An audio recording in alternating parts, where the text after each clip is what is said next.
Okay, so today we're here to talk about the owner's perspective, and I'm going to do the least amount of talking here, but I want to at least set the stage for everyone.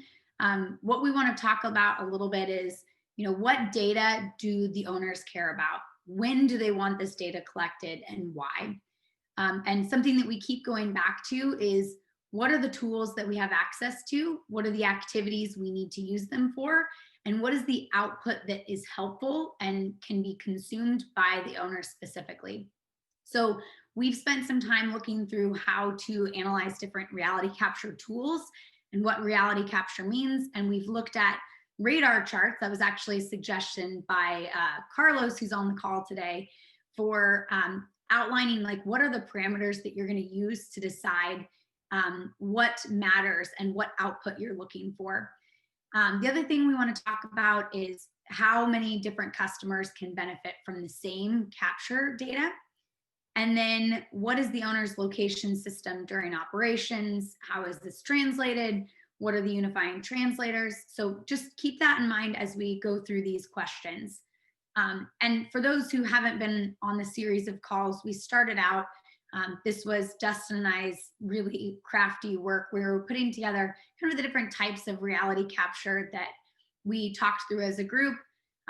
What are some of the pros and cons to those types? And what we found was that really isn't the best way of portraying it. So we moved on to the radar chart, where we were able to take 5 different items: ease of capture, capture device availability, like how easy is it to get that device, the ease of data access, like how quickly can you get to that data, positional accuracy, and then potential deliverables. And that gives you the ability to rank the importance of those and then understand, based on the tool you're analyzing, if it's going to meet your needs, or if it maybe doesn't meet your needs exactly, but it does do a little bit. So that's kind of the analysis that we had gone through. And then Carlos led us in a session of doing CBA, choosing by advantage, where we used a platform to fill out tool activity output and come up with a way to analyze what tool we wanted to use for a specific situation. And in this instance, we had gone through as-built handover deliverable to the owner, which, fancy that. Now we have the owners here. And what we're kind of looking at is still very similar to the tool activity output. And we have a series of questions based around different activities. And then what is kind of the expected output that different owners are looking for. So we're going to go back full circle here to the beginning, and we're going to be working in Whimsical. And we've got Randy, Jim, and Ryan. Not sure if we're going to get to Ryan, but at least we'll get through Randy and Jim, and maybe Ryan can supplement along the way. But we're going to ask a series of questions and fill this out. And hopefully this is going to give all of us some context around how owners are thinking about reality capture data and how they're using it. And I have a couple of blanks here at the bottom for questions from anyone on the roundtable. So with that being said, I'm going to hopefully stop talking as much as possible. And I'm going to ask a series of questions, and anyone who wants to jump in and ask a supplemental question that's relevant, feel free to unmute yourself and ask. So I want to start by letting Randy, Jim, and Ryan tell me their company, location, and the type of construction that they're working in. So this is Randy. So my company is Duke Energy. We're a public utility. Which is, so public utility is regulated. So I don't know if you need that extra word in there, but we're a regulated monopoly, or we're a monopoly, but we're regulated, and that's why we are regulated. Company is located in Charlotte, North Carolina, but we operate out of 6 states. What was the next question there, Brianna? You covered it. So company, location, type of construction. So we're I'm going to call it just heavy industrial. It's process oriented, steam generation, that kind of thing. Awesome. Okay, Jim. Yeah, hi. We're Owens Corning.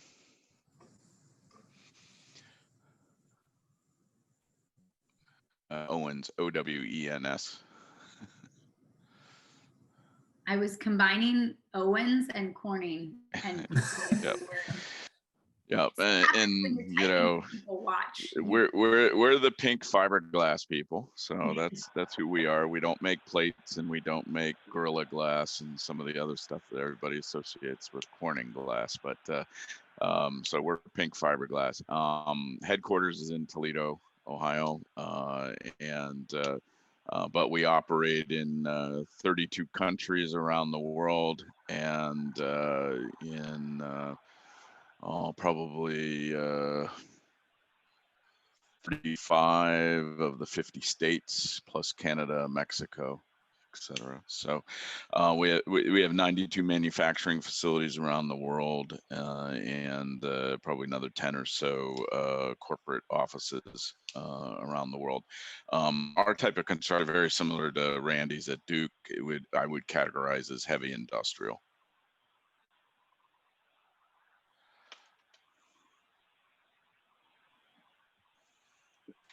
Awesome. And then Ryan. Yeah, so I work for Vestas American Wind Technology. I'm located in the Denver area, but we're all over the globe. We're the largest wind turbine manufacturer in the world. And so I'm part of a global team on the kind of real estate and factory side that handles all the factory construction, upgrades, technology transfers, things like that. That's probably characterized most accurately as kind of light industrial. It's mostly building and tooling, not a ton of process piping, although there is some. And then I'm also running a portion of the business in wind farm construction. So whatever you would call that, but kind of managing the supply chain to get there and the commercial relationships. We supply the turbines and then kind of manage the install one way or another. And the other thing that's kind of useful in what I do or interesting is that we get to touch all different types of construction still. So it's buildings, it's outdoor yards, it's highways, railroads. Not a bridge yet, but kind of a wide variety just to enable the production and transportation of our products. Awesome. So now that we have a little bit of context on the owners that we're talking to, we want to dive into what do you use reality capture data for? And I know there's going to be a variety of answers, but like, what's your most common use case? So we're going to start it back with Randy here. Okay, I'd say construction progress is one. And then I've got, and I'm kind of giving you bullets here, Brianna, and so you could just comment, put them in, or however your little tool works. Yeah.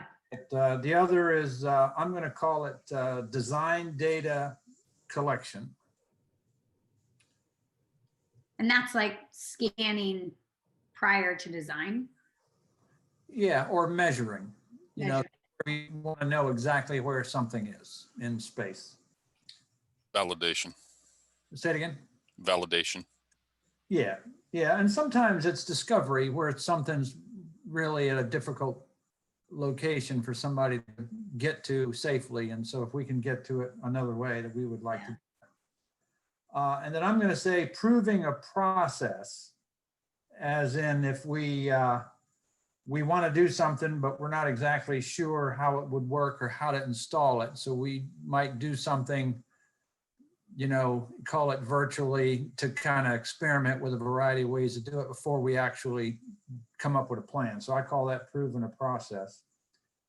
And then, you know, when inspection, so somebody mentioned drones, we'll use drones for inspecting boiler tubes and things like that. If we open a boiler up, I mean, it's, you know, it might be 150 feet high. And so you can scaffold all of the interior up, or you could send a drone up and down. Now, if you find something, you have to, then comes the scaffolding. But if there's nothing there, then you've saved a bunch.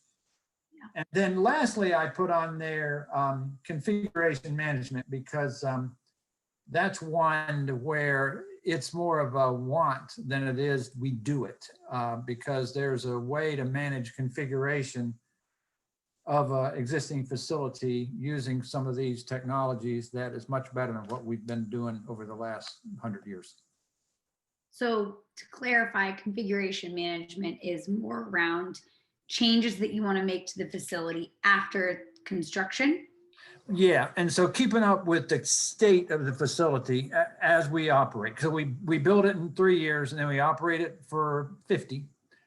And so sometimes it's safety, because somebody needs to go out there and close a bunch of valves before they stick their head into a pipe and look at something. Do we have all of the energy isolated? And so we need to know that nobody has added a branch, a valve, or whatever. So it is critically important that we manage that configuration. So that's a safety aspect. But then the other part of it is, you're trying to do something later and you want to know what's underground or behind an opening that won't be able to be opened until the plant is down or something like that. Yeah, absolutely. Awesome. These are all fantastic use cases. Jim, do you want to share yours? Sorry, I was on mute. I have some of very similar ones that Randy said. A couple different ones that perhaps that he didn't touch on. We also a lot of times we'll use point clouds and other things to understand what has been modified since the last construction activity was done. We tend to have a pretty strong relationship when we're doing major capital work or construction work to the design activities. But then once it's in operations, the guys, the plants sometimes make modifications for various reasons. And then, that's not always captured back into the digital documentation that we have. So that's an important piece of it, of where we're trying to do reality capture. Then as the other area for us in the process side is relation to the digital twin that Randy brought up, is that we're also trying to understand the as operated and as maintained status of our equipment. And that could be everything from any modifications made in terms of the equipment in order to operate it or make a different product, and or replacement parts or spares that are different than the original design, in order to understand that piece as well. And then similar to what Randy mentioned, we do use drones and other vision type systems to do inspections and checkouts, especially of things like boilers, tanks, water lines, those kinds of things throughout the process. So I think it's what I can think of right now. And last but not least, Ryan, do you have anything you want to add to that list that we've put forward? Yeah, similar. Maybe one additional thing, or maybe I missed it, is we're using, I can't remember the name of it, but the hard hat mounted video for both tech support and training tools. So new guys can come through there and kind of follow a step-by-step process when they're training. And yeah, it helps us extend our expertise capabilities globally. And is it like the HoloLens that goes over so they can see it in real time, or is it like the hard hat camera that's recording what they're doing? No, it's real time. It's not the HoloLens. It's an open space? Something, but Like a GoPro? it's not a GoPro. It's I can find it. RealWare, HMT, or something like that. But Yeah, the point is live- we use RealWare too. Ryan, yeah, RealWare hard hat mounted wearable. Yeah, it just has a little camera that the guy can see, and it's two-way. Yeah, and you can Kind of like project. industrial Google Yeah. Glass. Exactly. Yeah.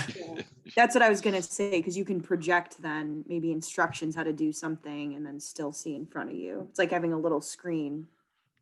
Yep, exactly. Yep. Yeah, they make some of those for guys to put onto their safety glasses as well. So you could plot out GPS coordinates for like unsafe zones on the site. You can also monitor like decibels for sound. There's a bunch of different wearables, but that's interesting. It's a good additional use case here. Yeah, the RealWare that you were talking about, because we looked at it for us, I definitely think it's like super applicable for industrial type. From a GC perspective, we struggled because we're never having to be like remote and helping to like guide somebody, because we're usually local and we're kind of installing things. So we see some use cases, but I could see you guys using it quite a bit. Awesome. Especially with repeatable tasks. You know, the process is often the same. It's just the person that's different. So Yep, exactly. Yeah, we things are- remember it back. We toyed around with it for pre-construction for job site walks. So the pre-construction team could see, like if you were scoping out a project, you could kind of see what was going on in real time, and they could ask questions right there, because sometimes you don't have the experts. So, yep. It's exactly one of the use cases we've been doing since the pandemic on projects.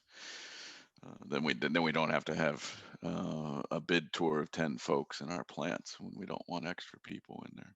It'd also be good for inspections if you wanted to have, your owner, your engineering of record, your IOR.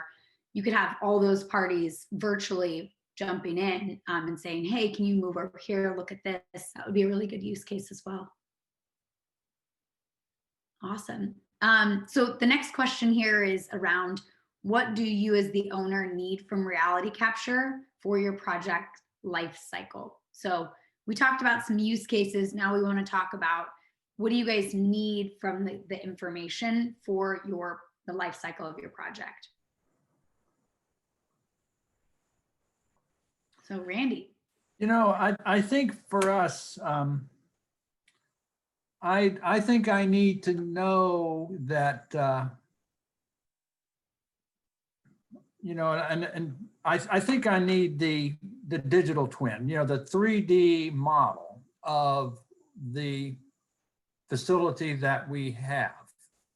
And I want to define that. And so maybe the word have is not correct, because I don't need to know every teeny tiny little change. If somebody comes out there and puts a sign up or mounts something, I don't want to know about it. I don't want to spend the hours to keep everything perfectly updated, because I may never update that part of the facility. And so I may never care about it. And so, but I do want to know, I want to have a model of the facility the last time I did anything with it. Maybe that's a way of saying it. So that if I do get a project and we're going to come in and do a back end retrofit, for example, now I'm very interested in the back end of the FD fans and all those, so that I could tie into those and I could go on with some other, pollution control system or something.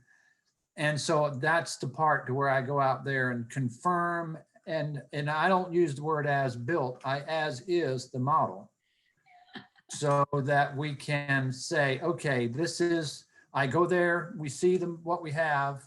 It is what we have, what we thought we had, or it's not. Hey, I made it. Wow. The data, and then we now move on with design. The first time I've ever heard the term the as-is model. Like, Yep. I think that's fantastic, because the contractor looks at it as, like Jen's going to say, I finished the project. This is an as we built it. As So built. the owner's going to take that and convert it into the as-is model as they start Right. making changes and modifications. And so I'm going to save the as built, and it might be saved for 15 or 20 years before I care about it. Yep. And I Now think I'm not interested in as built. I'm interested in as is. And so I need to go out there and update, confirm, and, validate.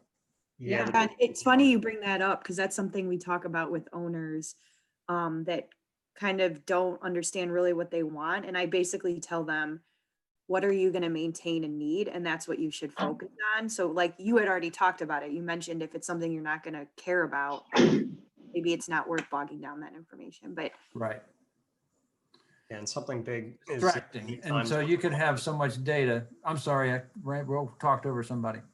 Oh, no, I was just going to mention really quickly the big thing about as built versus as is in some ways is that what is as built and handed over is not necessarily where things really are. Right.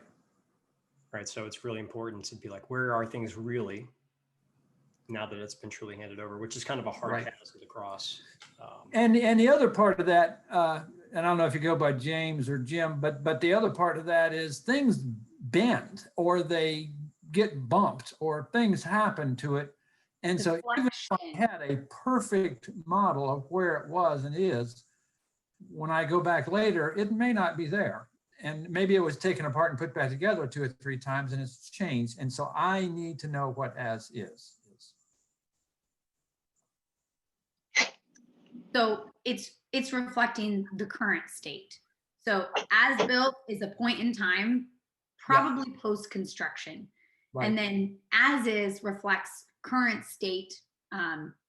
Again, focusing on what we're maintaining and what things we anticipate changing. So it's really specific to the items that matter to the owner, not necessarily where the signs are, but really more around like critical infrastructure. Does that make sense? Yeah, and then the caveat is I don't need as is throughout the life of the project. I only need as is for that area when I need it. That was going to be my clarifying question because, yeah, to the point, I mean, while it's probably extremely rare, it is definitely possible, right, to have like a pretty truly accurate as built. And as you said, maybe 10 years later, due to just physical changes in the environment that weren't necessarily construction changes, it's no longer accurate. So in order to get your as is correct, you're going to have to do a scan to get there, obviously, right? Yeah. Right. Interesting, yeah. well, and it depends too, like, are you not going to ever make changes in the facility? So if a pipe has started to sag, you don't really care, but you do care if that equipment is moved because now you have to go fix it when you get the alert in your CMMS that something needs to, PM or whatever. And then to your point, Zach, one thing that I kind of struggle with is, when we're from a contractor side, we tell everyone you need to give as-built. So, it's typically 2D drawings, they'll update the 3D model. A lot of times at the end of the job, there's not a ton of updates and they often say like, oh, I installed per the model. And, they're probably relatively in the right spot, but things happen. So that's where the reality capture piece is. Like I have a client right now where I'm like, well, let's just do a final scan and let's work in your system to figure out how to just use the scan data. You can still have the model for some of that other attribute information because scan data doesn't tell you that that's a pipe. You have to visually understand that. But figuring out that balance has been what we're trying to explain to people. That's a great point. And yeah, Jen, elaborating a little bit on that, or, Randy, feel free to jump in here. Going back to, it's really only scans for areas that need to be maintained or that may have infrastructure changes. So Randy, how do you guys define what you want a final scan of to be a part of the as-builts? I don't think I would scan anything, to be honest. I mean, unless there was something deep inside, like in a nuclear station where I want to know what's in there very closely because I'm not going to go back inside that vessel, and if I go in there, it's going to be a very short amount of time. But for 90% of our facilities, I'm not going to scan anything. I just want to, I want to verify that they built it according to design because there's an obligation to do that. And actually you say they're typically 2D plans, you're right.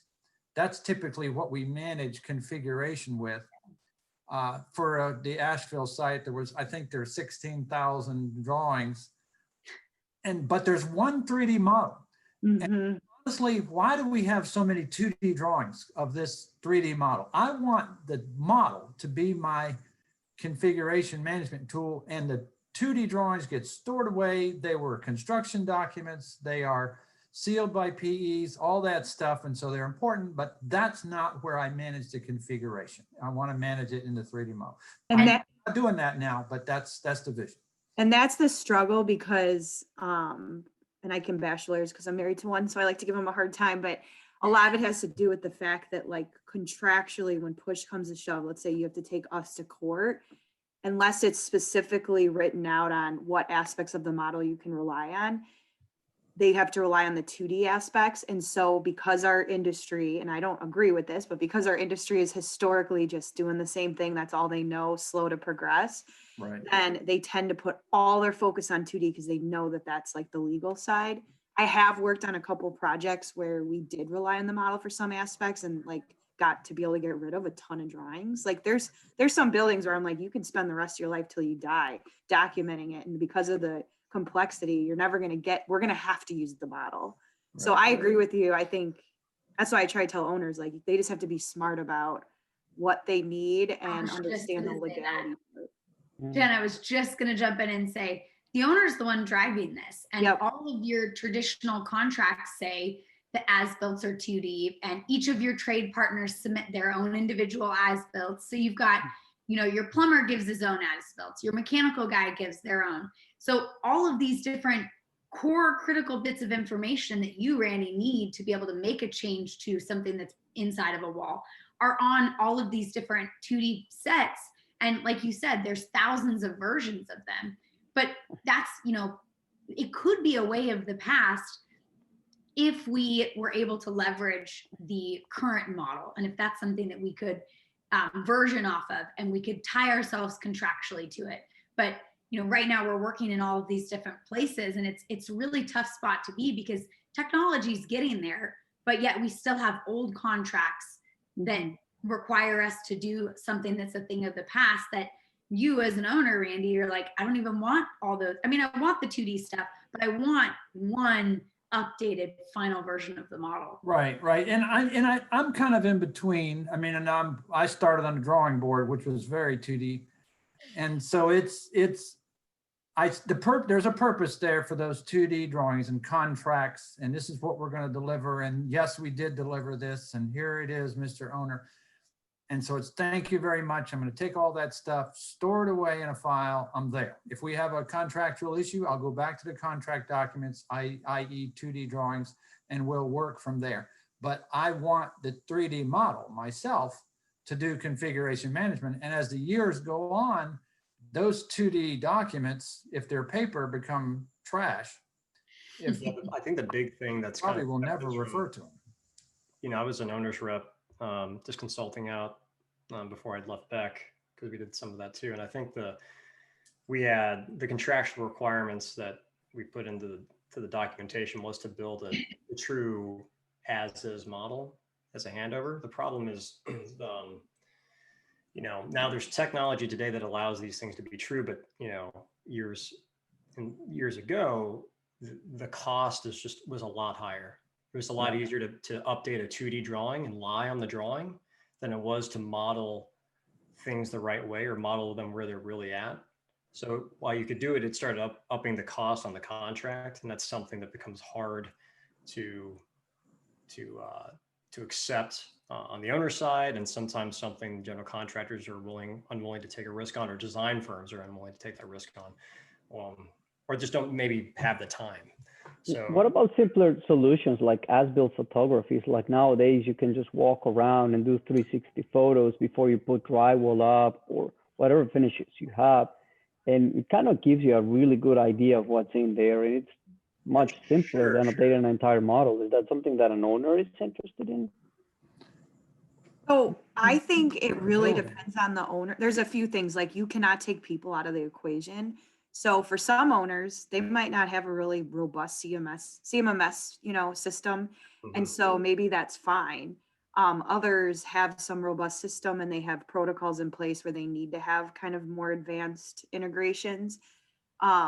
So yes, that could work for some. And that's why it's a complicated thing. Like, I mean, we have a whole service of just like consulting people on facility management.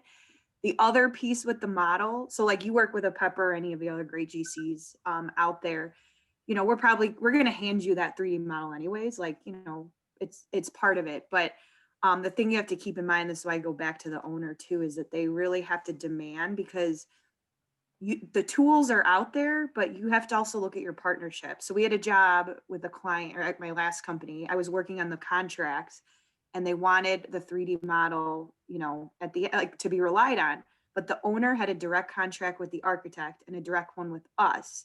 And we couldn't control the contract between the architect and the owner. So we had to advise them to like rewrite language and stuff around that.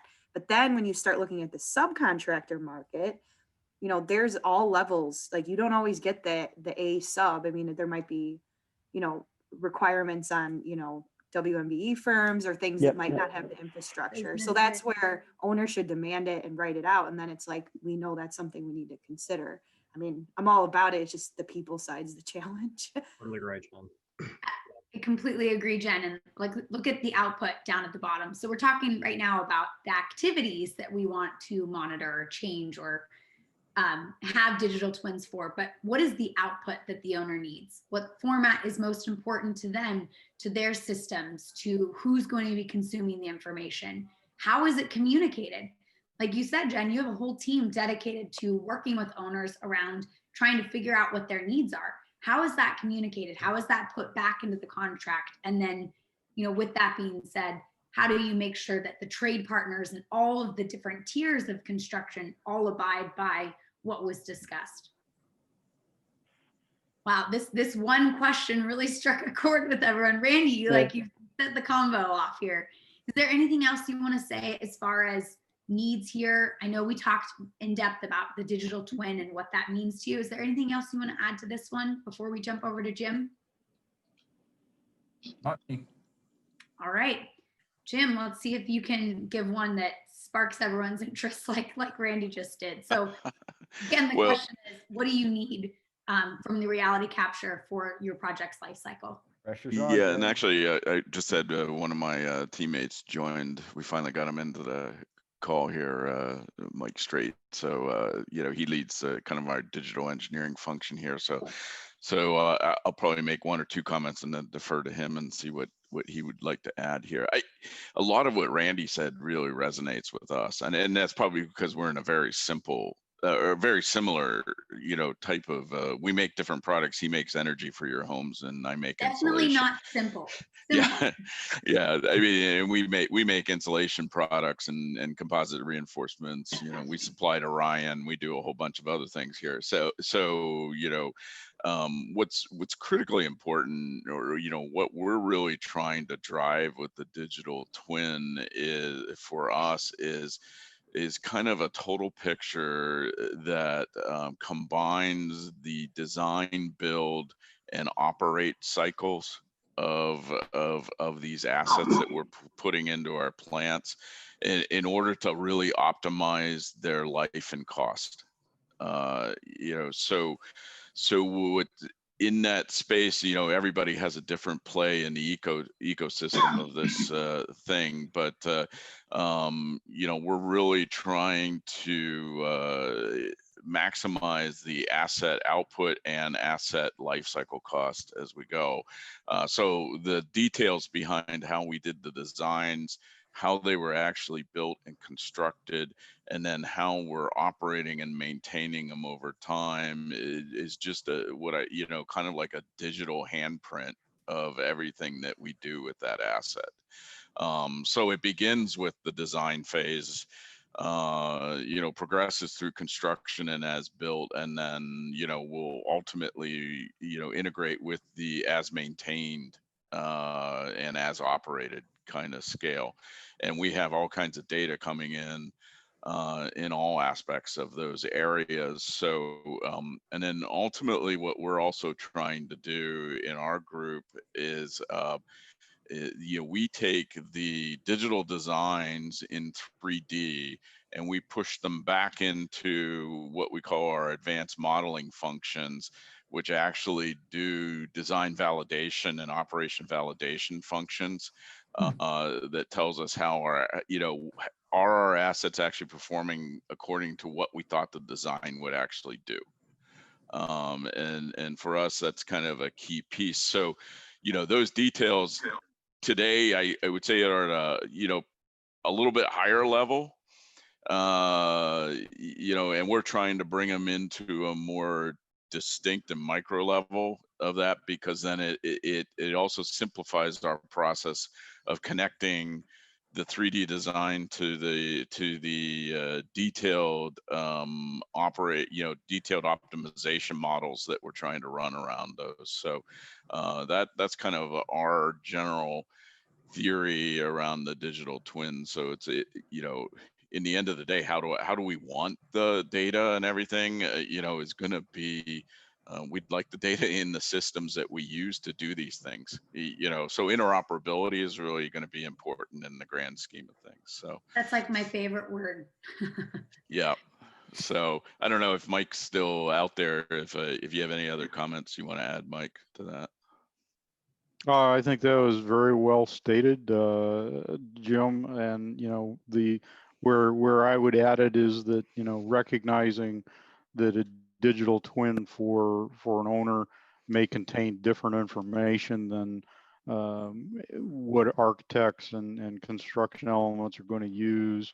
So as you look at the progression from the start of a package, the design of a package, you're going to have varying levels of data, and really it's the data stream that we're really focused on, because we see that as our efficiency gains when we can get the right people getting the right data in the model at the right time and putting it in a format that then we can extract it and use it in other places properly, rather than having to go back and re-sift through all this information to get the data coming to us. So, but I think Jim said it very well.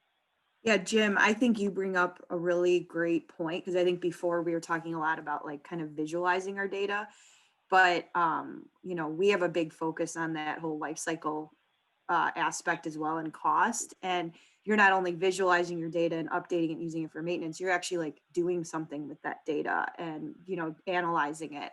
And I think that's huge, because we'll do a lot with looking at, we talk about with clients, when you're trying to decide systems, for example, it might not just be about first cost, it might be how you operate. But like, we're a builder, so like we don't always see the results at the end. Like, we have enough data, we think we're making good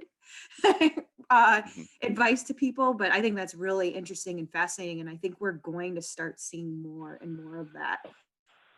Not even just because of the, you look at COVID, like people looking at usage in their offices, and maybe they don't need to have all the spaces they need. So I think that's a really good, important piece that we didn't really talk about earlier. Yeah, and then just one final comment, I think, to just build on what you just said, Jen, is that, today we do a lot of this anyway, but we're doing it separately. In a silo. Nothing's building on each other, and that's what we're trying to figure out, is how do we connect them together so that we can drive efficiency in that build. And then think about it this way, to Randy's point, when we come back and we do a refurbishment project, for instance, we've got to rebuild our assets every 15, 20 years as well, because of wear and tear. How much easier is that and cost effective is that for all of us, contractors, architects, design engineers, civil engineers, et cetera, if we're beginning from a model that's up to date? We'd save so much time and money. And, for us, much like any company that's in the process, process industry, every minute of downtime that we have on our assets is money that we're not making in our pockets. Or selling products into the market. So it's all time value of money in the end of the day. From my general contractor's perspective, we're like in the middle, because we have the owner top down, and then our trade partners at, kind of in a lower level. And I think that a lot of general contractors are really pushing this, but sometimes we are limited by what some of the costs are. Like we do benefit from it, but owners and a lot of times are just not willing to do some of the footing the bill for a little bit of this, and it just really hinders what we can provide the owner, because this just needs manpower or purchasing of technology or certain processes. So I don't know what you guys think about that. And obviously you're big operators, but I think smaller operators may not be willing to do that. And I think that goes back to our questions here is activity and output. And every owner should be looking at what activities they're going to be using during their project, what output do they need from it, and then dictating what tools they need. Because like you said, Carlos, some owners may benefit from just having 360 photos. But other owners, like especially, you know, these technical facilities where they're going to be changing and analyzing information, they need a much different level of output. So if you don't have that conversation and you just think that every owner is going to need the same output for the same, you know, activity, we're wrong. And that's where, you know, we've been talking about this for months. It's you have to choose by advantage. You have to understand what is needed at the end of the day.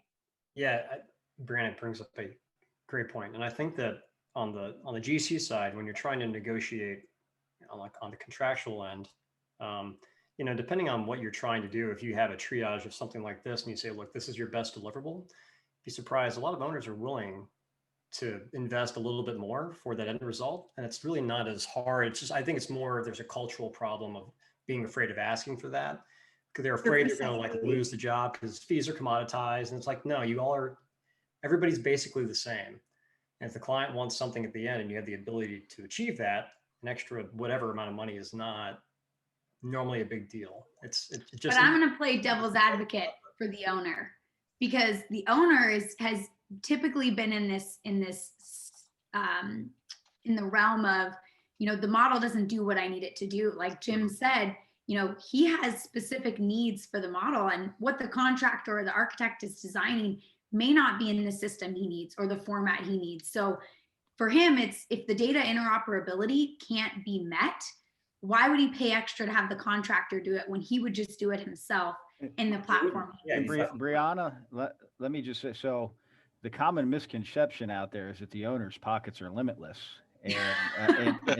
And Jim, Randy, Ryan, Pete, I think you guys can advocate that you guys have bosses that you have to report to, and you have budget. Yeah. I mean, I think that's a good point, Rob. And unfortunately, I've got to drop, but Mike's going to be on representing Owens Corning for the rest. But I'll leave you with this comment, because I think that's a good point, Rob.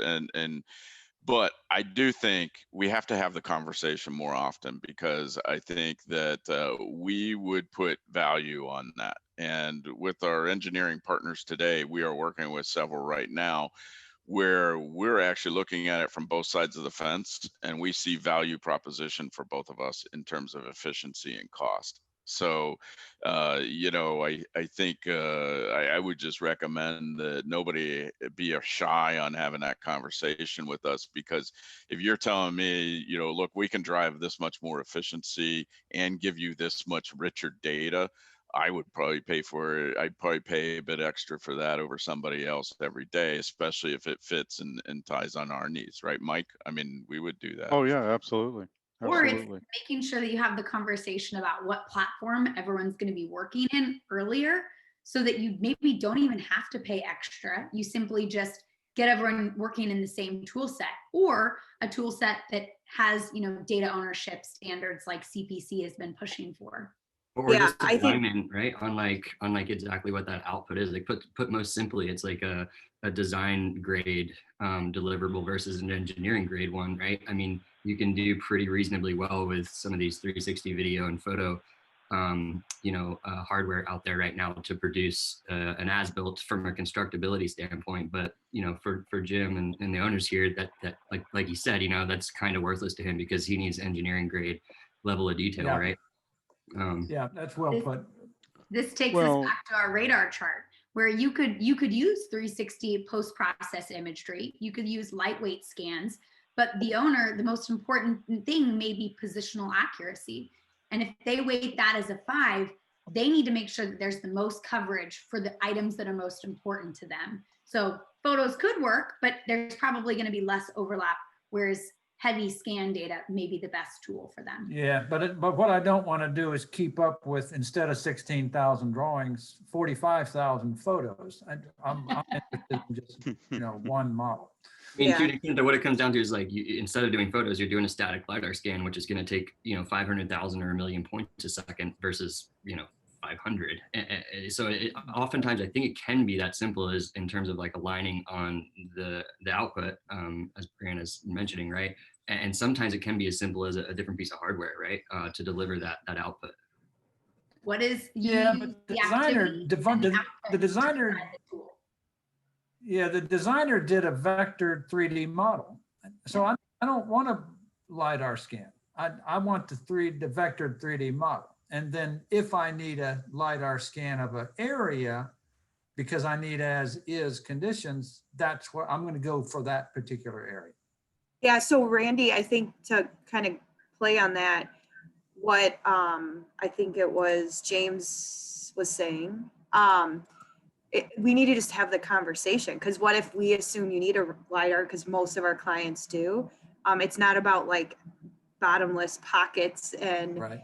Giving you the best in class solution that doesn't even work for you. It's more just like having that discussion.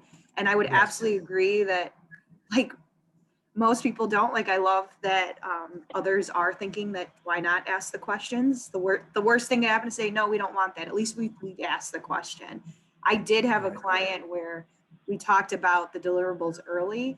They were working on another project with another GC, and they had just gotten hit with like $100,000 change order for all these things they needed for facility management. We didn't actually have an added cost because we talked about it up front and we made sure everybody had the same expectations, because it was just doing things a little differently.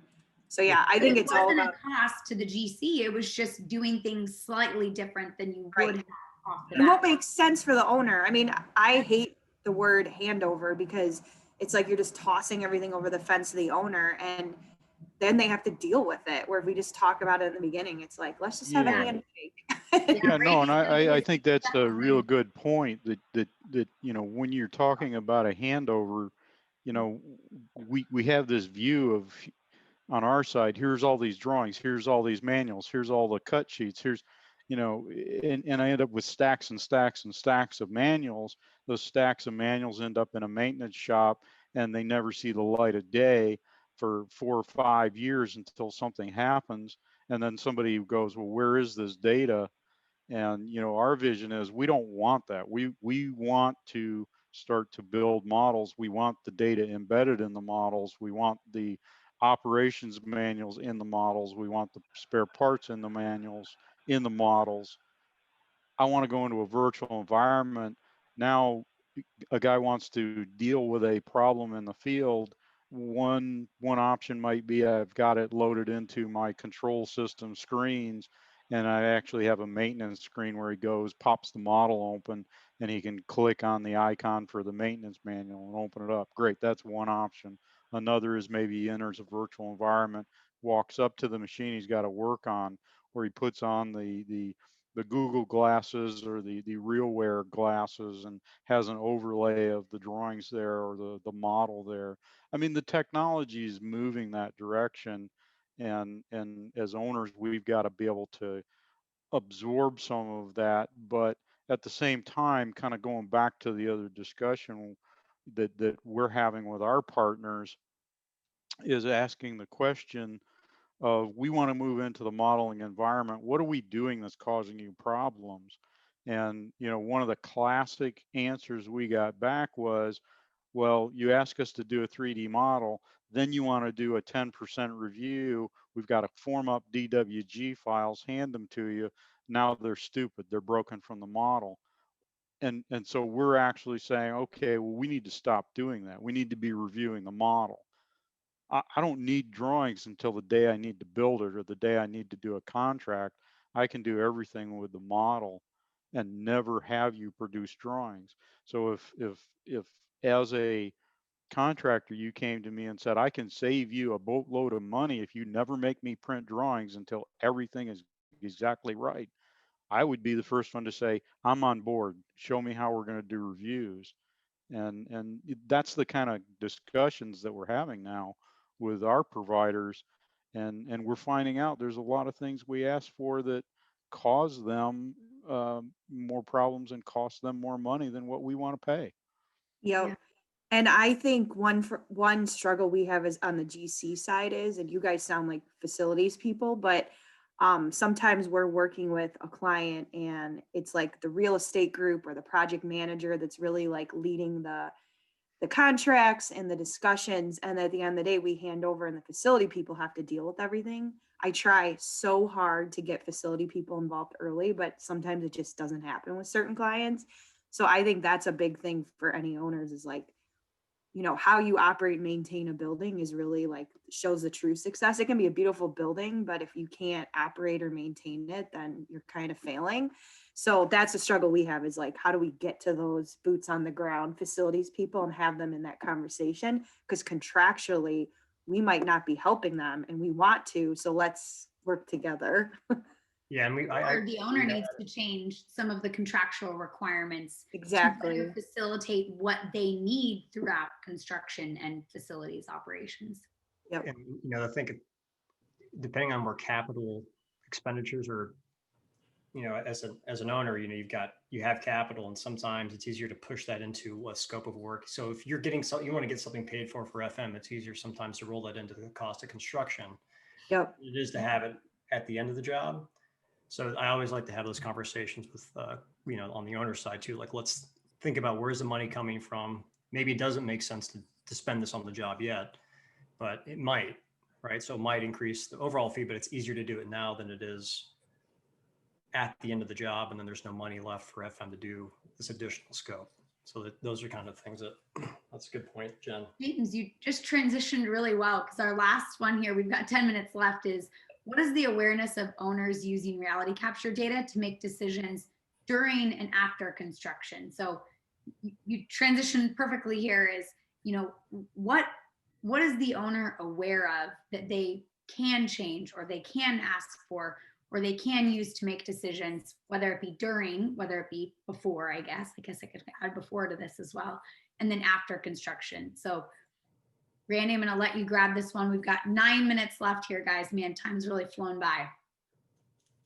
Well, you know, what are we aware of with respect to using reality capture data to make decisions? And so I think what Mike was sharing a little while ago, he really got me thinking of forget the drawings, go to the model. And we do model reviews throughout the design process, but it's really more of access, you know, platforming, you know, that kind of thing. And that's really what the model review boils down to. And we do have maintenance.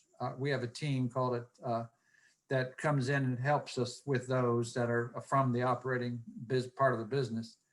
But you know, I really like the idea of just challenging a contractor to say, no, let's not have drawings. And you know what, I would flip it around too, and Pepper and the other fellow, I think it was Carlos or something like that. He's not on my screen right now.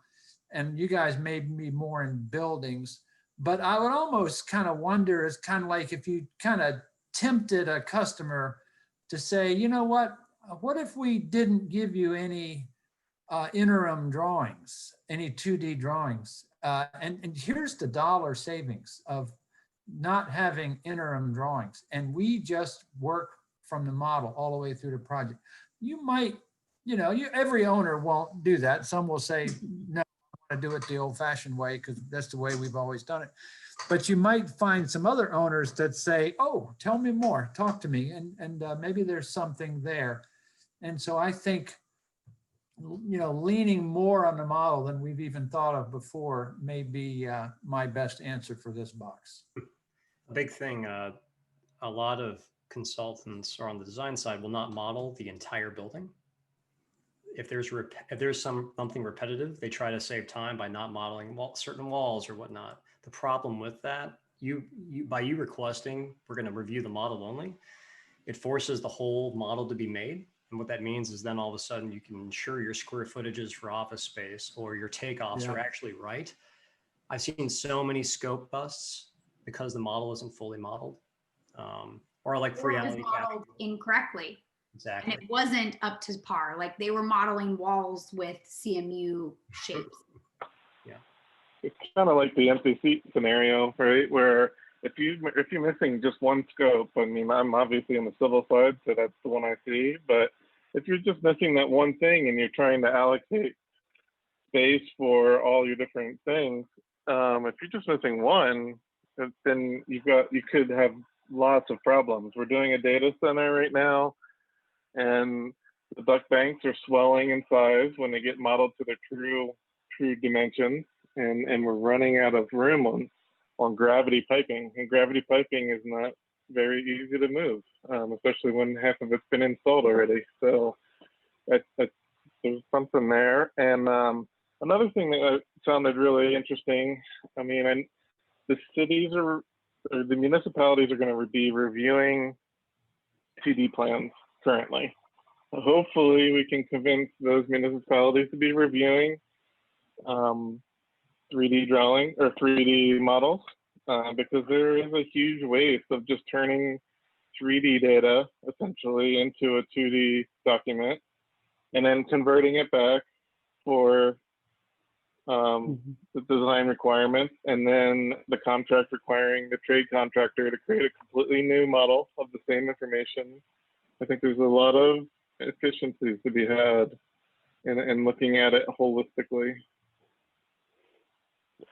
Speaking from the contractor side, I think it's using a model full-time could be very plausible, doing pre-construction design, estimating, but I'm just thinking of the times that I've had to be out there with the plumber, knee deep in mud, trying to come up with a solution to something, and we still have to find a middle ground. Sometimes you need that drawing, it's raining, I don't know, sometimes it gets a little tough, but certainly the idea and the goal should be to just use the model for sure. And we need to strive for that. So Carlos, anymore with technology the way it is and iPads and tablets and stuff like that, couldn't you utilize one of those in the field?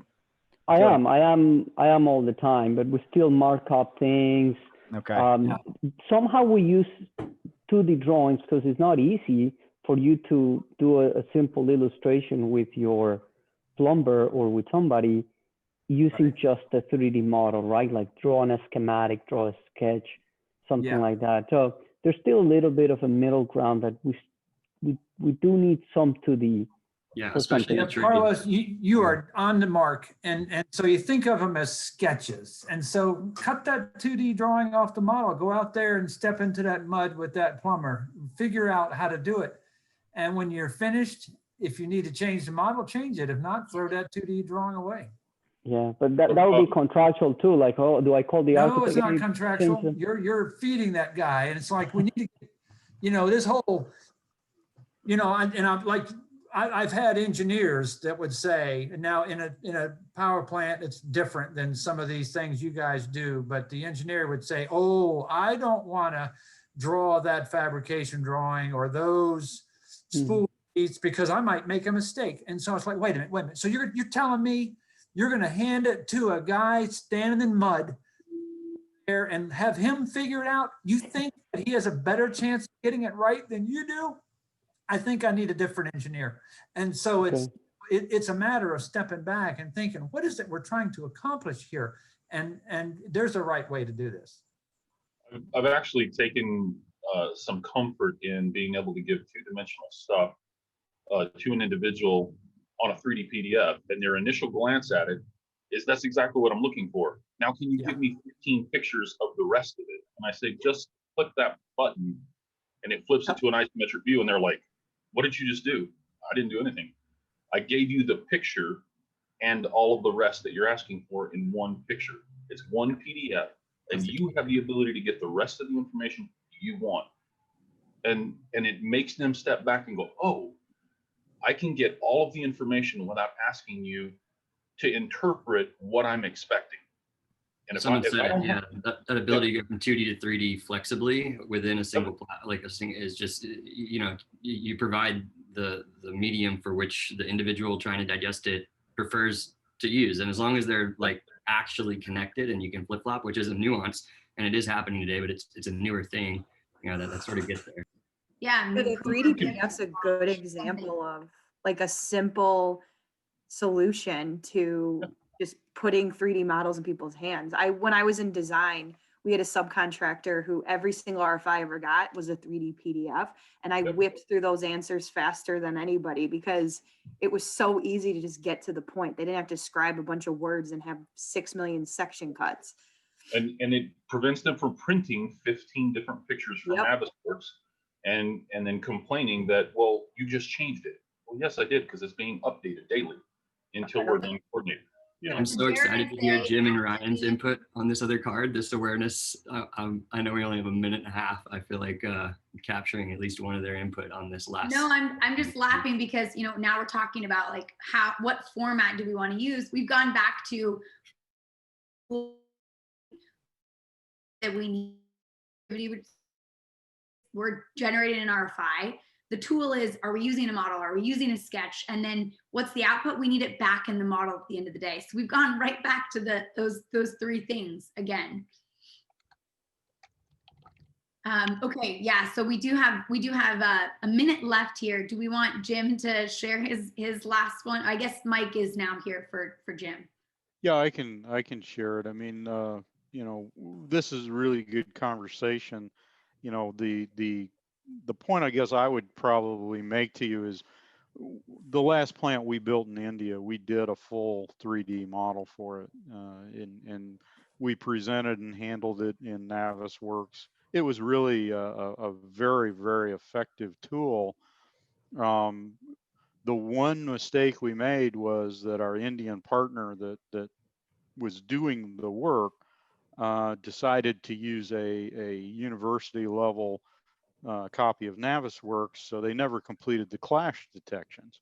And you know, my point being is that when I had a clash in the field, I'd go to the model, and sure enough, the clash was perfectly modeled in the model, and nobody worked on it. So there's a change in the thinking. I mean, I came up off the board too, and went into CAD and have worked my way into modeling.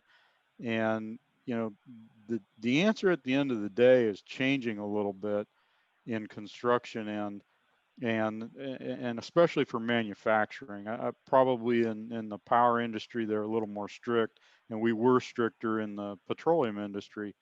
But flexibility of letting a contractor put things wherever he wants needs to be understood, that with a model, I've already put it where I want it. Now you need to put it there. And when you put it there, all of a sudden, a lot of these RFIs, these obstructions, these other things that used to be commonplace in the industry of. Were we just teleported? Thought it brought us back into the room, but no, we're I thought it did too.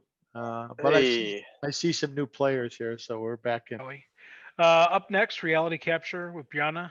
Was only able to catch the kind of tail end of their discussion, but always excited to hear you guys are putting the eye back into a solid BM and, you know, really utilizing those models and understanding Reality Capture. You know, always excited to hear what's coming out of this group. Brianna? Awesome. So today we were talking about the owner's data needs, and we kind of framed it going back to the very beginning, talking about, you know, what is reality capture? What are the tools that make up reality capture? And with that being said, there are hundreds of different ways that you could potentially define reality capture. And with those, there are different outputs that each of those different tools are going to create. And we had CURT with us. Thankfully, we had a couple of owners in the room, and they were able to talk through what different tools, activity, and output do they need from the owner's perspective, whether it be during pre-construction, the phases of construction, or whether it be facilities management or operating the building at the end of the day. So we stuck with a series of questions really focused around activities and outputs. So what are the activities that the owners are going to be doing with reality capture data? We had Randy from Duke Energy, Jim with Owens Corning, and Ryan with Vestas. And then we actually had a couple of other owners and contractors in the room able to give their perspective as well. And we stuck with the questions of, what do you use reality capture data for? And there are so many different situations where the owner is going to be using different types of reality capture data. And the ones that we talked about were different elements of scan data, whether it be point cloud, whether it be they're doing a lightweight scan during construction or after construction, or once the building is completed and they want to make some kind of modification in the future. They also talked about hard hat mounted wearables, where they can project some of the capture data that was done during construction and compare it to current conditions. And then we moved on to, what do you as the owner need from reality capture for the life cycle of your project? And I think this is where the meat of our conversation really took hold, where we were talking about, everyone wants this digital twin, and Kelly talked about it a little bit. Everyone wants the information to be consumable once the project is handed over, but there are all these different misconceptions about what digital twin means to them and what output and format they need it in. So we talked about, models are fantastic and everyone wants to work in the model, but we're contractually obligated in some instances, and we have to have 2D floor plans. So the owner gets this, massive 2D set of drawings. The model's not necessarily updated consistently, and they get something that doesn't work for them at the end of the day. So we talked really about, what does the owner need at the end of the day, and how can the contractor and trade partners help facilitate that in a way that maybe doesn't cost the project any extra money, but by having the conversation at the beginning and talking about, what are the activities and needs that I have, and what is the output that I need it to be in? And the term data interoperability just kept coming up with, what are the different formats and how can I consume something that you're already generating or using? So fantastic conversation. I highly recommend going in and listening and hearing about some of the ways that owners want to be consuming reality capture data. And the biggest takeaway that I took from this was, have those conversations early and often. It doesn't hurt to ask your owner how they want to use this information, and you could give them so much more benefit and avoid some of these really costly change orders for what the facilities management team needs at the end of the day. Thanks, Brianna. All right, next square on my screen is Mark. Hey, my name is Mark Jones from Revisto. I live in Seattle, but cover the territory manager for California. And specific to reality capture, it just, for me, from a sales perspective, just understanding the pains, and the benefits of capturing the data, but more so how we can help distribute that data to a broader audience than just the people with the powerful computers and the real deep technical knowledge. Awesome. All right, Jen. Hey, so I'm Jen Seworth. I'm Vice President of Technical Services, which essentially is everything with virtual construction and enterprise technology, not IT infrastructure. We're, just for those of you that don't know Pepper, we're a large commercial general contractor based out of Chicago. And our offices are within the Midwest, so I'm in Chicago. We are doing a lot with reality capture. So everything ranging from 360 photography to laser scanning to drones. A big focus recently has been, one, expanding our drone program. So now we went from one pilot to 4 in Chicago, 3 or 4 in Indy, and 1 in Ohio. So that's exciting. And now we're really looking at just really streamlining our processes now that we kind of we understand the need and the use cases, but we're really just trying to be more efficient. So that's our big focus. Yeah, Jen, I can't echo what you said enough. You guys are doing all forms of reality capture, and I know you're working closely with owners around what their needs are. So feel free to chime in during the session. I know Randy and Jim, they all have some fantastic use cases, but I know you've worked closely with owners, so feel free to jump in if needed. Sure. All right, Carlos, next up. Hi, everyone. So my name is Carlos Zuluaga. I work with Harkins Builders. I'm a project engineer. At the moment, we are located in Maryland. We work in Maryland, Pennsylvania, Virginia, mainly with some work in North Carolina. As a project engineer, I'm currently leading our efforts for virtual, some of the reality capture and in general, BDC alongside other people from my team, doing a lot of drone. We're using 360 cameras. Well, actually, yours is over Vista and other things. So I'm here to learn. What do you guys need? How can we improve this process for everybody in the construction industry? Awesome, thanks. All right, James. Hi, I'm James Norris. I'm the Vice President of Industry Strategy at ClearEdge 3D. And our firm, probably our bigger thing that we do is just automatically extracting model geometry from scan data. And I think the future really of reality capture, whether it's photos or scans, is really going to optimize productivity and asset tagging in progress. And that's really why I'm here. So. Awesome. Right, Ryan. Oh, we already did you, Ryan. We're gonna skip. I'm gonna move on to Zach. Hey team, yeah, my name is Zach Opel. I am the Director of Growth at VR for the last 9 business days. So I'm new to the company and new to this niche within construction, but I spent the first 5 years of my professional career, starting around like 2010, in a small startup that leveraged usually clients' BIM files and models to do really high-end immersive virtual walkthroughs with VR. And then worked at Procore for almost 5 years, helping build one of their internal marketing organizations. So I've had the opportunity to work with a handful of you, either your organizations or your technology or you personally. And similarly, I'm here largely to learn and to get a better foundation in terms of the sort of the needs of owners and GCs in the space, and also the opportunity for us as technology partners to really proactively facilitate that. So again, thanks for having me, the newbie. Awesome. Glad to have you here, Zach. All right, so I'm going to skip Randy because you're going to introduce yourself when we ask you questions. I'm going to skip Jim, but Rob, I'll let you introduce yourself here. Don't hold your breath. It's not that exciting, except for I do have a better taste in basketball than Mr. Fertig over there on the shelf. So I'm Rob Fisher with the Construction Users Roundtable. I'm the Director of Membership. I'm also the staff liaison to the Technology Productivity Committee. So I'm trying to help the folks on this call that are members of CURT in any way that I can, but I also got involved with the CPC and have learned a lot. So I am here to soak in as much knowledge as I can about what's out there and try to bridge that gap to take some of that knowledge back to our other members and let them know some of the solutions that are available. Awesome. And then last but not least, Dustin Williams, no relation to my last name, Williams. Go ahead, Dustin.